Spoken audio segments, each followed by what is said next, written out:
So how many of the terms under situational and dispositional here did you come up with? Environmental, personality, maybe the phrase just the way he or she or they is. They is a gender-neutral term. Did you use the word internal or external? Or maybe the word temporary? For each one of these, decide if it's situational or dispositional.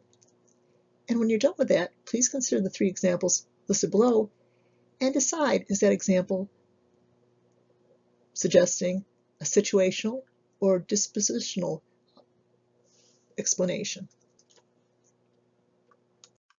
So environmental, that would be a situational aspect. Personality, that's stable, that's dispositional. Just the way the person is, well, that's their temperament, their disposition. Internal, well, that's dispositional. External, situational. And temporary, well, that's clearly situational. Now, in terms of our 3 examples, you apologize for being snippy and just say, I just failed my test. Well, clearly you're implying that you're not normally a snippy person. You're just snippy because of the situation. So that would be a situational influence. Perhaps you say about somebody, he or she or they, so nice. Every time I talk, so friendly. So apparently this person has a sunny disposition. Third example, pretend it's you complaining about a colleague at work, and you are complaining. He is so irresponsible. He is late more than he's on time if he bothers to show at all. So my boss asked me to cover for him yet again. So your colleague, your male colleague, is he, are you referring to his situation or disposition? Clearly disposition. It's not that he was late one time with a flat tire or a tie-up on 890. No, apparently it is dispositional, his stable, his typical way of acting. How did you do on these? Hopefully well.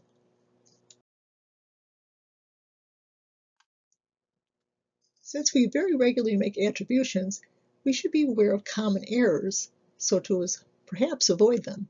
Let's consider self-serving bias and self-fulfilling prophecy. Starting with, of course, self-serving bias.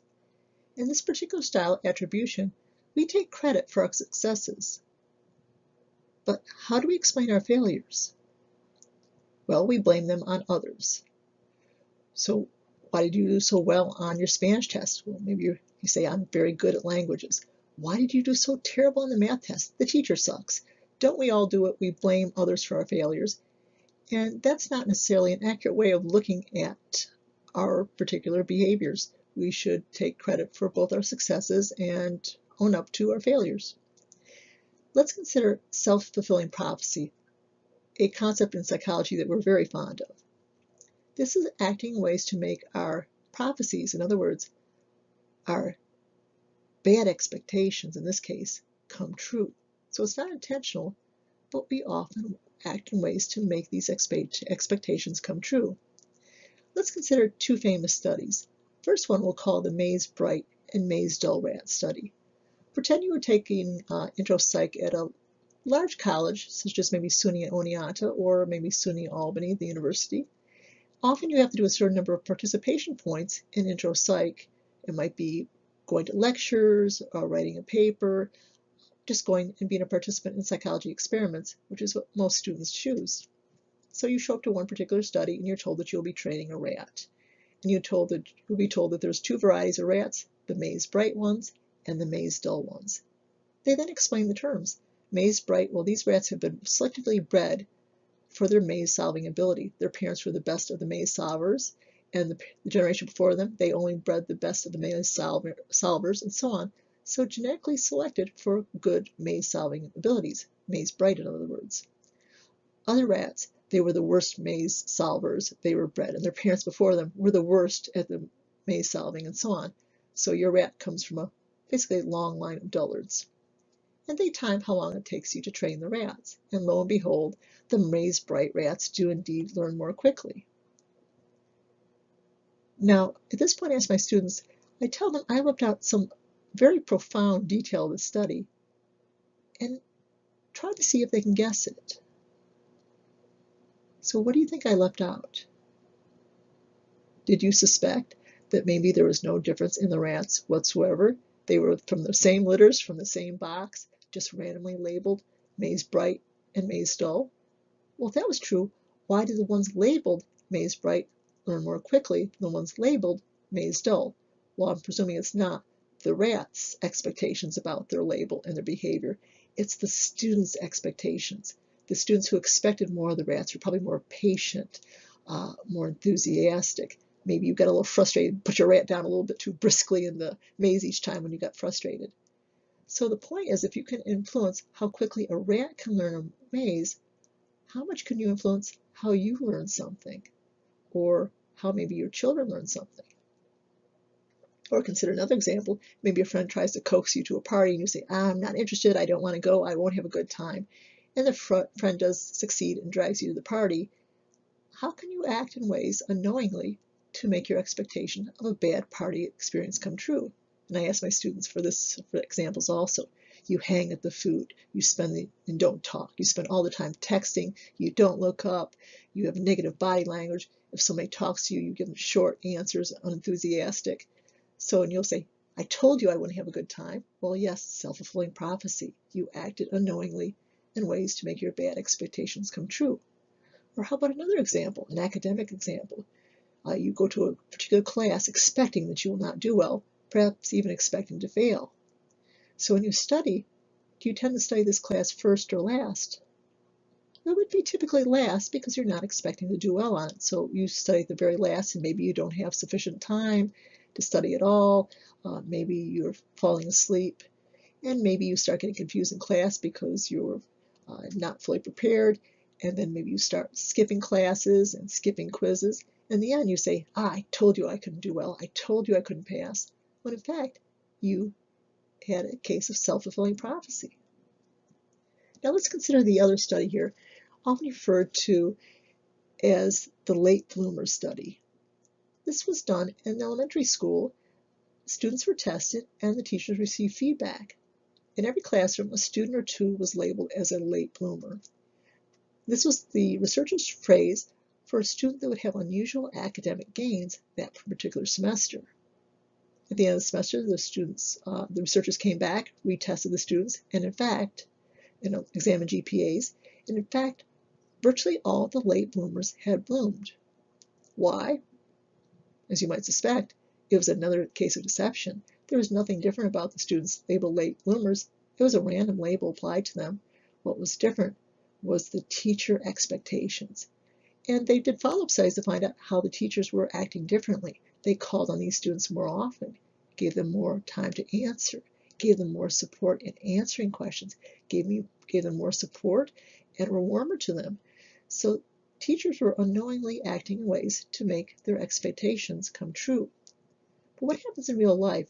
Who are the students that are being talked about in the teacher's lounge? Is it the best students? Sometimes, but more often the students that are trying, the students who are making the teacher's lives a little bit more complicated. So maybe wait until you get Johnny next semester. So if good expectations can have such a wonderful effect, what can bad expectations do? We could never conduct the study because we would have substantial risk of harming the students labeled in a negative way. So consider in your own life when you label yourself, your friends, or perhaps your children or future children.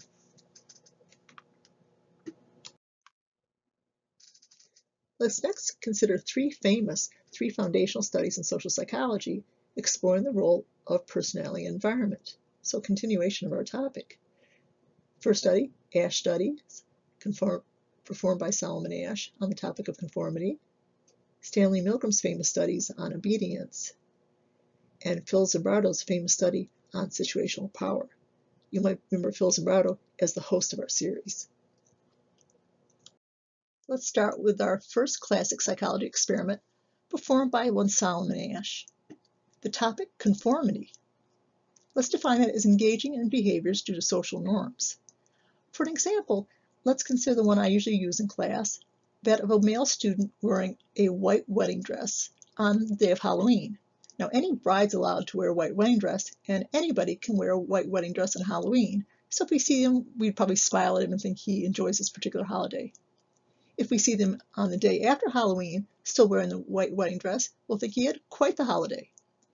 But if he continues to come to class day after day wearing the same white wedding dress, you're probably going to start to feel very uncomfortable, and I would probably try to engage him in a quiet after-class conversation and see if I can talk him into coming down to visit Mrs. King with me, our wonderful college counselor. Certainly he's allowed to wear a white wedding dress, but wearing it day after day is certainly a violation of conformity. He is violating social norms. Please visit the link shown, and I think you'll enjoy this little short clip on conformity. Afterwards, please return to the PowerPoint and we'll continue. Please access the link below and jump to the point of time 7 minutes and 5 seconds. You'll see a clip there which shows the picture shown on this slide. I'm going to ask you to listen to this clip maybe several times and put the study into your notes. This is what I would do in class, and I would have in class the students talk to each other to confirm their answers. Unfortunately, we don't have this possibility now, but you have at your hands the repeat play of this little clip. So in your notes, please put the methodology, in other words, how the study was very specifically conducted and what it very specifically found, and that should be a percentage. You can stop viewing the clip when it starts to discuss the famous obedience study by Stanley Milgram. That will be our next slide. For these 3 golden and oldie studies, be sure to actually go to the website and, as requested, include the methodology and the specific results. You will find a multiple point question, and not just 2 or 3 points, but a significant multiple point question on your final exam, asking you to do just such. More detail, better than less, so you really can't give me too much detail.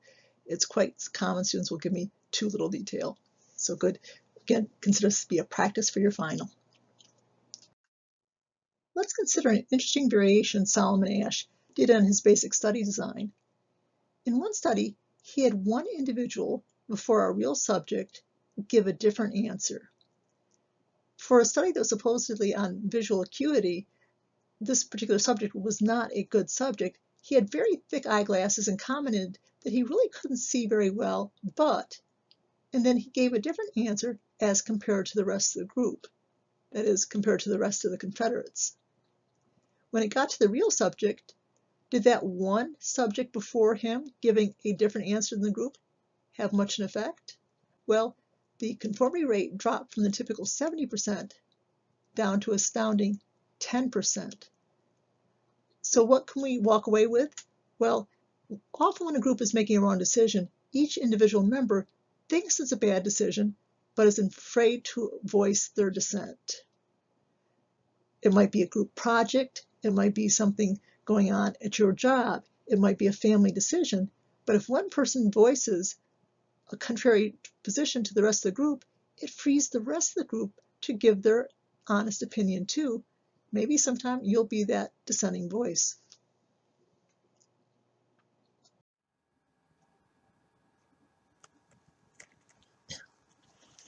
In a related study, Solomon Asch had a Confederate wear very thick glasses. The gentleman admits he can't see very well at all, and he goes before our real subject. He gives a different answer from the main group, but also a wrong answer. Is he a credible source for a study on vision acuity? Definitely not. Should he impact our subject's behavior, whether or not they conform with the group? Probably not. Again, he's not a credible source of information. But does he actually impact our subject's likelihood to conform? Well, I can't give the answer now because that's the subject of the last bullet. So the conformity rate goes from what percent based on the previous study, and make a guess. Is it exactly the same? Does it drop a little? A lot? Go ahead and actually make a guess.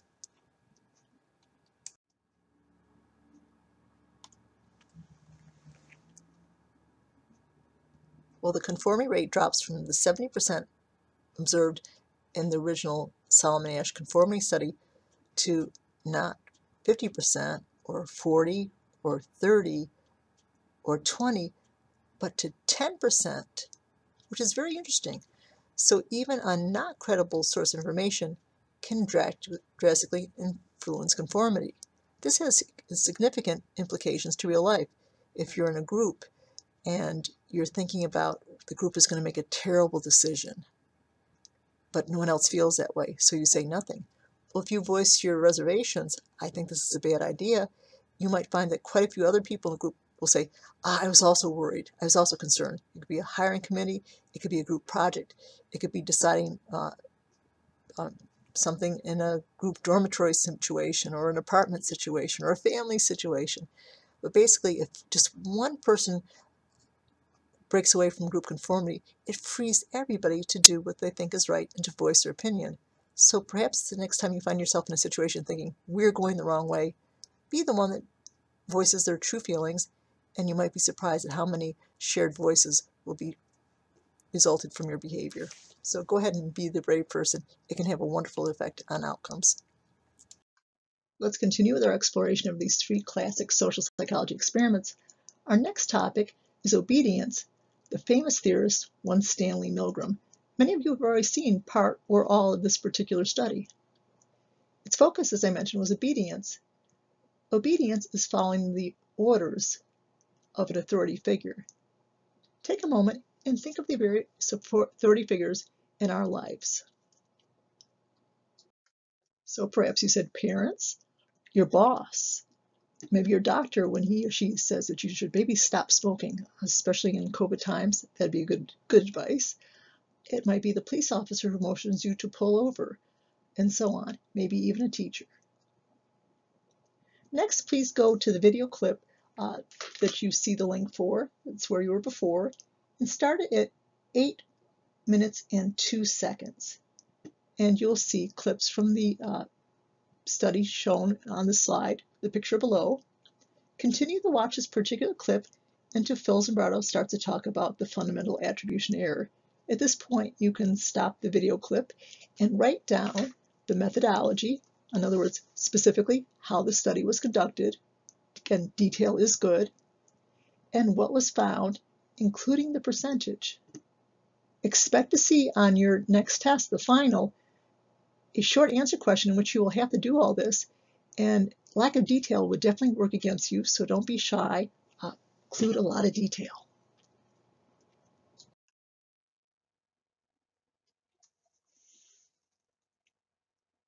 So the Milgram obedience studies are the most famous and perhaps the most infamous experiments ever conducted in social psychology. But why was this experiment considered to be so controversial? Well, let's look in terms of psychology's ethical guidelines and let that help guide us. Though, let me share one of the more common responses. They shock people. Okay, then which of the psychology's ethical standards would that relate to? Protection from harm. The problem is that, as many of you are thinking right now, there was no shock given. The person that was yelping and complaining was an actor, and kind of a bad one at that.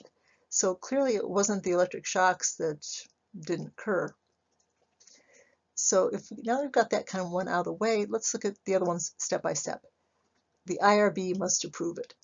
Well, as you know, there was no mention of lack of IRB. It was run through the IRB the same way every other study is run through the IRB, so it's not the first one. Confidentiality, they shared the names with the subject. No, that didn't occur, wasn't mentioned in the video clip either. Debriefing must happen if deception is used. I get quite a lot of students say, it's deception is used. There's no problem with deception. If you use deception, you must debrief, and they did in fact debrief afterwards. So that wasn't the issue either. Informed consent, the components. Well, what were they? Let's see. You have to be told as much as possible about the study, which is typically not a lot, so that wasn't a problem. You must be informed that you have the right to refuse to participate. That wasn't a problem either. But the third one, that's where we get into a sticky situation. They have to be informed that they must feel free to drop out of the experiment. They can withdraw from the experiment at any time. And there was a certain degree of coercion. So when the subjects started the protest, they would often say, you agreed to continue, you must continue, and things like that. So it did partially violate one of the features of informed consent, that the subject must feel free to leave the experiment at any time. But the big issue was the last one. So these subjects, if you watch them, there are full-length footages available on the internet. They look like they're about ready to have a heart attack. They're running their fingers through their hair and they're pulling on their ties, and they look like they're about ready to have a heart attack. It's a very stressful situation. So in part, protection from harm would include psychological stress. Now, what was the level of psychological stress? Well, they did do follow-ups of these gentlemen for many years. Nobody suffered from PTSD. Nobody sued. In fact, many were very grateful to be in the study because they learned something about themselves they didn't know, that they were capable of this sort of behavior. And they said now they knew that they were capable of it, they would ensure it would never occur in real life. So possibly it's partially a violation of the protection of harm due to the extreme stress, but I think more so the risk is in the too much risk, too much potential for harm. It could have gone the other way. They could have had PTSD. So in terms of protection from harm, they did not know. It could have easily resulted in psychological harm. It didn't, but it could have. So the degree of risk is unacceptable. And during the experiment, the degree of psychological stress that you imposed, or Stanley Milgram imposed on the subjects, was at an unacceptable level. So for these reasons, Milgram's obedience study is often considered to be the most ethically challenged of all psychology experiments. As I mentioned, many psychology teachers will indicate that Milgram is probably the least ethical psychology experiment. Again, I do not agree. Let's look at this particular picture. Do you recognize him? Probably not. I'm older than most of you. Who is he? He was the Unabomber, a mathematics college teacher who had a political manifesto. The individual probably suffered from paranoid schizophrenia. In any case, he sent bombs through the mail, killing several people. How does this relate to us locally? Well, his brother lived in Schenectady and read the manifesto that was published in a newspaper, realized that it was his brother, and turned him into the FBI. So that's our local ties. How does it relate to our course? Well, the Unabomber, one Theodore Kaczynski, was in a psychology experiment designed to break people. And I would argue if it was not for this probable experiment on how to break people, and he was one of the people that they experimented on, perhaps he would have never been the Unabomber. We can't say, but certainly it is compelling, to say the least, that he was in such an experiment before he started murdering people for political reasons. Let's continue to look at the role of situation on our behaviors. We're going to look at the classic Stanford prison experiment performed by one Phil Zimbardo. Now, I'm sure some of you, as you watch these three studies on the internet, are not convinced that they would generalize to the real world. Well, I want to assure you that this information does apply to real-life settings. Please go to the web link on the slide. I will warn you, it has nudity, and it should, if you're a normal human being, I hope find it somewhat upsetting. Watch it until you see the clip in which the gentleman is standing on the chair with a bag on his head with his hands out. At that point you can stop viewing. If you're interested and you want to watch the whole slide, by all means, but that's the point you only need to watch until.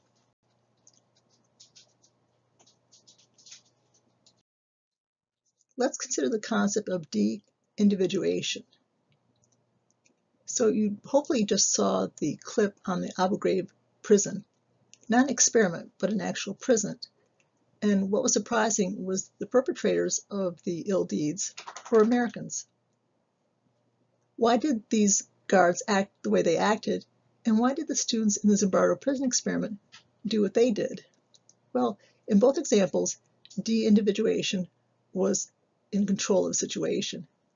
This is a state in which the person has less self-awareness and a very strongly reduced sense of individuality. Their group identity takes over. Sometimes you hear the phrase mob mentality. The person's behaviors are no longer reflecting their own standards, but rather this new group identity this new mob mentality.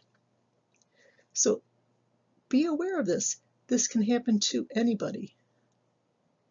We can never think of ourselves as being an exception. That wouldn't happen to us, couldn't happen to us. Remember the forces that influence our behaviors.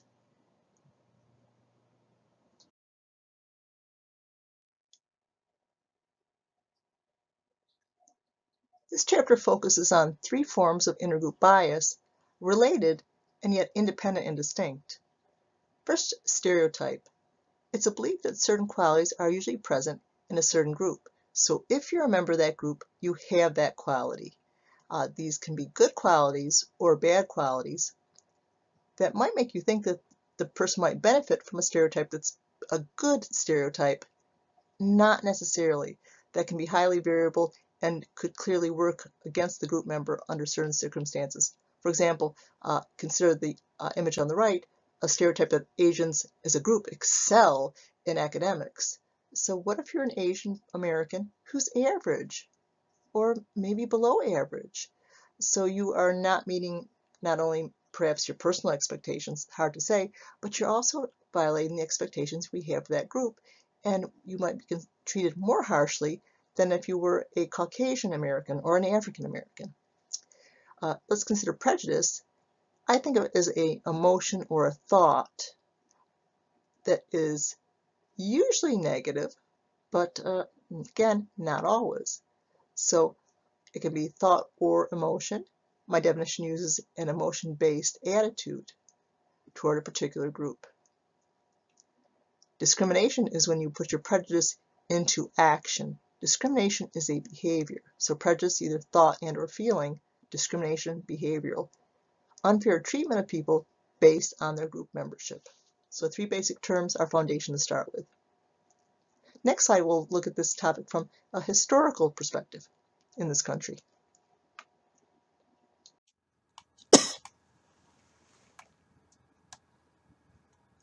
Does prejudice automatically lead to discrimination?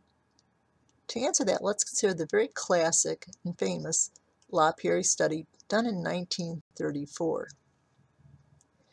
This was a time in a country of great anti-Asian sentiment, though recent events have indicated that maybe the sentiment is more, unfortunately, prevalent than we might suspect.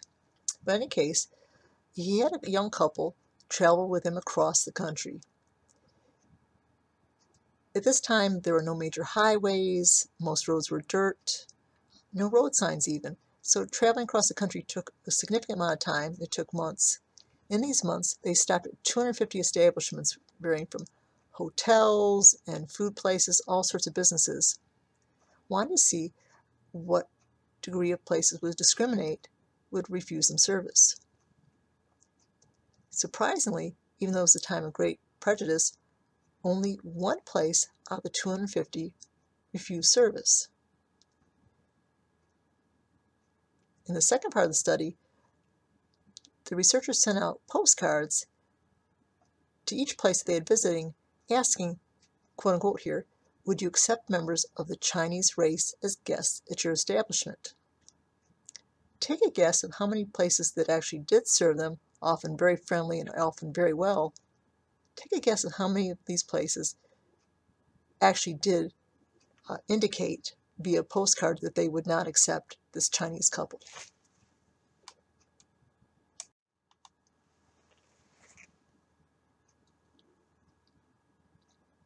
Since we know, in fact, that over 99% of the establishments they stopped at did serve them, you probably guessed that almost all of them said they would. Surprisingly, almost just the opposite. 90% of the establishments said that they would not serve this couple, even though, in fact, when this happened in reality, they did. So back to our original question, does prejudice always lead to discrimination? No, not always, and perhaps not even typically.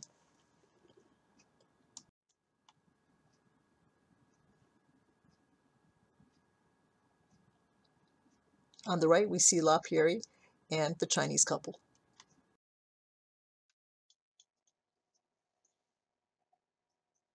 It's highly unfortunate that prejudice and discrimination are as American as apple pie. In the current cultural environment, as I'm speaking, it is in the day of the election in November of 2020, there are powers in government that believe that our history should not be taught, and then if you want to teach all aspects of our history, then it's un-American. Obviously, I don't agree to this particular viewpoint. In our country, prejudice and discrimination have been faced by almost every immigrant group past the first Americans, the first English settlers, and some groups today no longer face that particular discrimination. For example, consider the no Irish need to apply. Back Civil War times, slightly after, and definitely before, the Irish faced huge discrimination. They were not given employment, they were not given housing, rampant discrimination. And yet now Irish Americans are the bedrock of our culture. One of the many groups in certain areas, such as in New York City, fire departments and police departments, very strongly represented or overrepresented, though not negatively. Other groups still face discrimination. Consider the quote by General Sheridan. As you probably know, the American government at various points engaged in genocidal policy, resulting in the deaths of millions and millions of Native Americans, including the purposeful infection of blankets that we were given. You're probably familiar with the Trail of Tears and how so many Native Americans perished on that particular journey. But there are many, many attacks by the American government on Native American settlements that were not at war with the U.S., sneak attacks that often killed virtually every person or nearly every person in the attack. So again, our history of our government is not only anti-black, it's also virtually, in many circumstances, anti-anybody that is not Caucasian. Consider the next one. You might be aware of the Chinese prejudice and discrimination that went on from the LaPierre study. This is a flyer that was posted that was celebrating the act that excluded Chinese immigrants or Chinese people from being immigrants to our country. And the last slide represents the most current continued discrimination being faced by African Americans.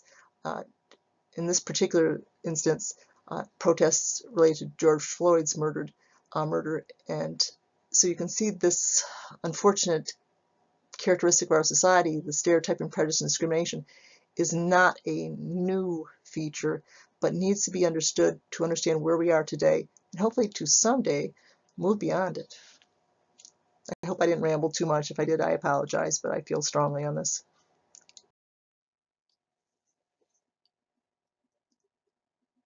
Modern racism is expressed in overt as well as more subtle ways. Consider this study.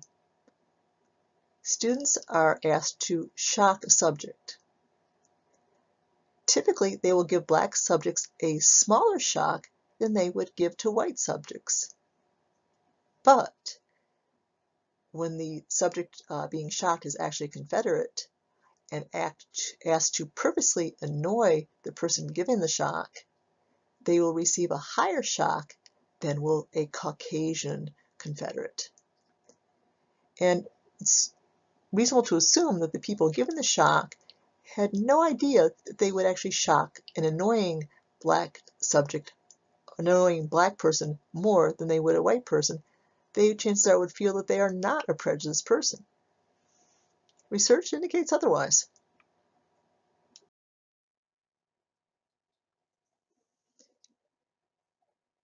A new concept for some Americans is the concept of systemic racism.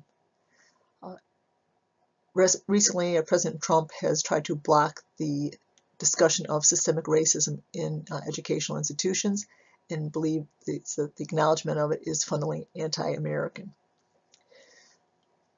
Anyway, racism, in terms of systemic racism, is not one person against another person. It is by entities, such as business or government, being perpetuated against the individual because of their group membership. And this is at the heart of the Black Lives Matter movement.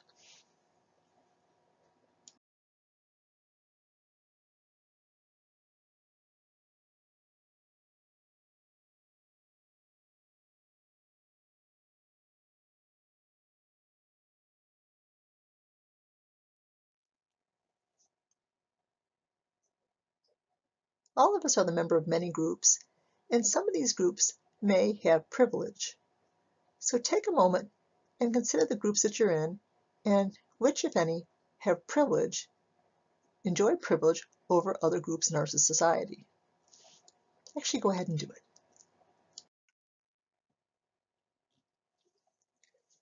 So most members of this class are white, but not all. So if you're white, you do enjoy white privilege. Some of the members of this class are male. They would enjoy male privilege. If you're heterosexual, you would enjoy that privilege. One student, when I taught virtually, suggested that he was good-looking, and we learned that good-looking people have the privilege associated with the halo effect. So there are many groups that we're members of, and some might allow us to have privilege, which means the people that are not in those groups do not get the natural automatic benefits that we receive just by sheer membership alone in that group.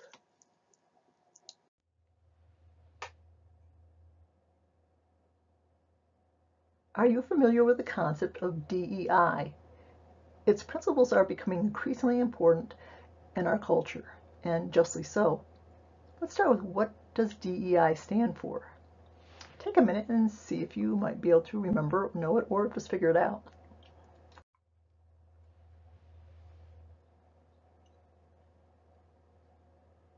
D stands for diversity. E for, you might be thinking equality, but no, equity. I for inclusion.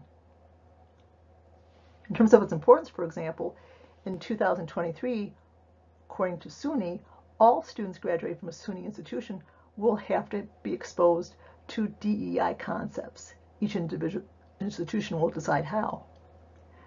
At SUNY Schenectady, our DEI initiative began in 2021. Increasingly, DEI competence is expected in many job interviews. So again, if you're not familiar with this concept, you should be, and you'll see it more and more as being part of our culture.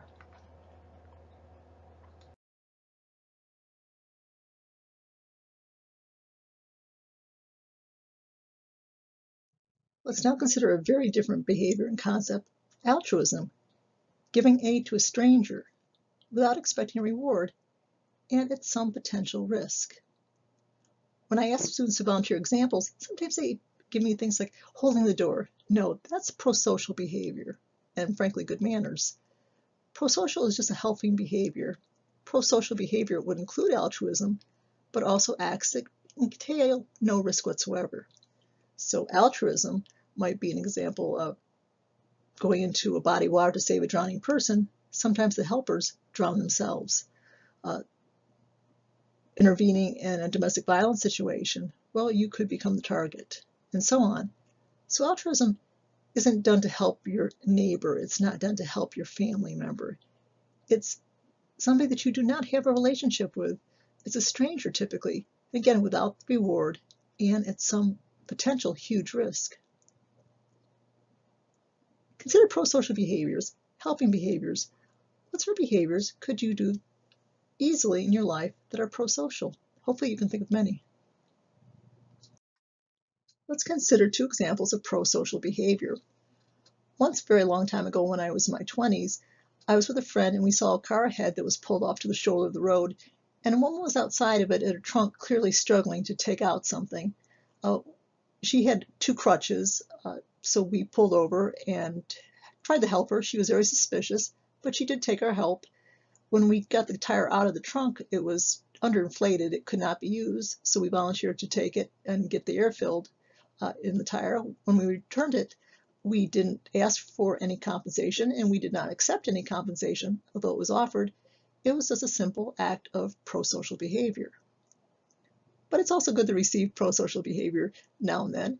A few days ago, a woman on the outside of her house had a pile of face masks and says, free, please take one or two. I did not have a face mask at that point, so indeed I took one. Next day I returned with a thank you card. She saw me and we had a chat. She said that she would like to make more of them, but she was out of fabric. So I thought, I can help her with this. So I went online and I ordered some fabric, and when it gets in, I will take it to her house, and that's my act of prosocial behavior. What acts of prosocial behavior can you do? And The giver often feels as good or as better as the person receiving it. So do look for opportunities. There's a lot of opportunities lately.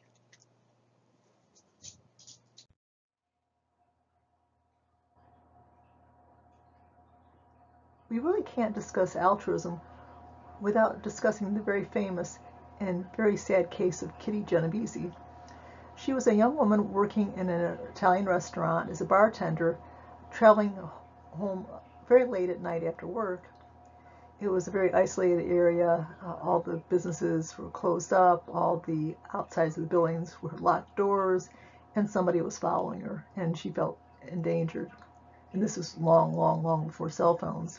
The gentleman came in, not really a gentleman, the man came in, stabbed her. She screamed. He went off in a distance, but never fully disappeared. And she's still at a distance from her apartment. So this attack, cat and mouse, happened over a period of 35 minutes. And people had heard her screams, and yet no one called the police until after she had died. And this shocked the country, and it shocked social psychologists. And the phenomenon was studied, and we now understood what went wrong. We now attribute her death to something called diffusion of responsibility. In this phenomenon, the more people that are present, strangely enough, the less likely it is that help will be rendered. Everybody else assumes that somebody is younger, stronger, more trained, more able, more responsible, and therefore very few people step in. You can see 2 pictures of Kitty Genovese on the bottom, and her attacker, Winston Mobley. He died in prison fairly recently in 2016 at age 81. He served 52 years for his crime.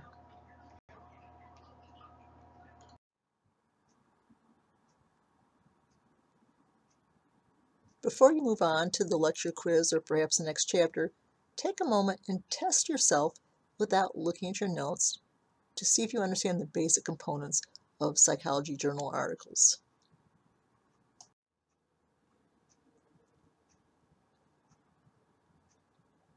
So we'll start with the black ink, the first one, a highly statistical report of findings.